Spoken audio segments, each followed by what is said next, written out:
अगले भारतीय वैज्ञानिक है जगदीश चंद्र बोस। इनके बारे में हमको जानना है और इनके नाम के आगे सर लगा है।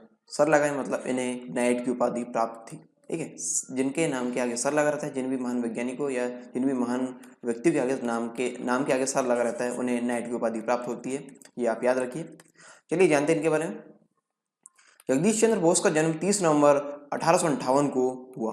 वे प्रेसिडेंसी कॉलेज में भौतिक यानी फिजिक्स के सहायक प्रोफेसर, असिस्टेंट प्रोफेसर रूप में नियुक्त हुए। उन्होंने विद्युत तरंगों, इलेक्ट्रिक वेव के गुणों के अध्ययन के लिए एक उपकरण बनाया। विद्युत चुंबकीय विकिरण, इलेक्ट्रोमैग्नेटिक रेडिएशन तथा विद्युतीय किरणों के ध्रुवीकरण यानी पोलराइजेशन ऑफ इलेक्ट्रिक रे पर अपने पेपर के कारण उन्हें 1917 में नाइट की उपाधि दी गई तथा 1920 में रॉयल सोसाइटी ऑफ लंदन, इसको इंग्लिश में बोलेंगे, इसका सदस्य इनको बनाया गया। वह यह सम्मान प्राप्त करने वाले प्रथम भारतीय वैज्ञानिक थे, प्रथम भारतीय भौतिकी वैज्ञानिक थे। ठीक है, प्रथम भारतीय भौतिकी वैज्ञानिक थे ये, तो ये याद रखने वाली बात है। इनके बारे में आगे जानते हैं। तो डॉक्टर बोस संपूर्ण विश्व में क्रेस्कोग्राफ, ठीक है, क्रेस्कोग्राफ के आविष्कारक के रूप में जाना जाता है इनको। और ये क्रेस्कोग्राफ क्या होता है? जो पौधों की वृद्धि तथा गति, ग्रोथ एंड मूवमेंट के 1 मिलीमीटर के 10 लाखवें हिस्से को आलेखित यानी रिकॉर्ड कर सकता है। आई रिपीट, 1 मिलीमीटर के 10 लाखवें हिस्से को आलेखित यानी रिकॉर्ड ये कर सकता है।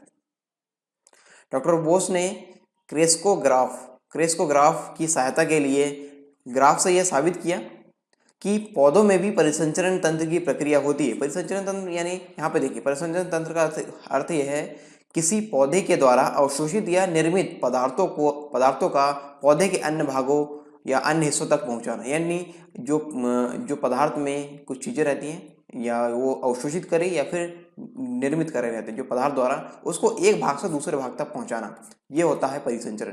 ठीक है, पौधों में जल और खनिजों को उसके अन्य हिस्सों में पहुंचाने की जरूरत पड़ती है। यहाँ पे जल और खनिजों को एक हिस्से से दूसरे स्थान तक पहुंचाने यानी ट्रांसपोर्ट की आवश्यकता यहाँ पर पड़ती है। पौधों को पत्तियों में बने भोजन को पौधे के अन्य हिस्सों तक पहुंचाने की जरूरत पड़ती है। ठीक है, जैसा कि हमने पढ़ा था जब जीव विज्ञान के लेक्चर हम पढ़ रहे थे, वहां पे फ्लोएम और जाइलम के बारे में हमने पढ़ा था। ठीक है, फ्लोएम और जाइलम के बारे में। तो फ्लोएम और जाइलम क्या है ये बताइए। ठीक है, ये परिसंचरण तंत्र से संबंधित है और ये मैं इसलिए पूछ रहा हूँ क्योंकि ये हमने पढ़ चुके हैं और आपका रिवीजन भी इसमें हो जाएगा। ठीक है, तो ये चीजें क्या होती है आप मुझे बताएंगे। आगे हम देखते हैं इसके बारे में।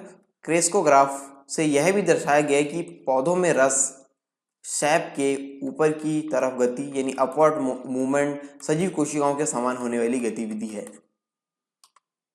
आगे देखते हैं। बोस के उपकरण ने यह दिखाया कि इस्पात तथा धातु जिनका उपयोग कैंची यानी सिजर्स तथा मशीनी उपकरणों में होता है वो भी थकते हैं। ठीक है, जैसे कोई सिजर्स है या कोई मशीन है, उनका उपयोग हो रहा है, उनका यूज हो रहा है, तो वो भी थकते हैं, ऐसा यहाँ पे बताया गया है। और अपनी क्षमता को प्राप्त करने के लिए कुछ क्षणों का आराम भी लेते हैं। ठीक है, जैसे जिस दक्षता से, जिस एफिशिएंसी से वो काम कर रहे हैं, मान लीजिए कोई कैंची है, जिस एफिशिएंसी से वो काम कर रही है, लगातार 5 से 6 घंटे लगातार काम कर रहे हैं, फिर कुछ इस प्रकार को निश्चित घंटे में काम कर रही है, तो उसकी जो दक्षता है वो कम होती जाएगी धीरे धीरे। ठीक है, उसको आराम देकर वापस से हमको यदि उसी दक्षता में कार्य कराना है तो उसको आराम देकर वापस से उससे कार्य लेना पड़ेगा। तो ये यहाँ पे बताया गया। ठीक है, तो मशीनी उपकरण या फिर जो कैंची वगैरह है, इस प्रकार के जो उपकरण है वो भी थकते हैं, ऐसा यहाँ पे बताया गया।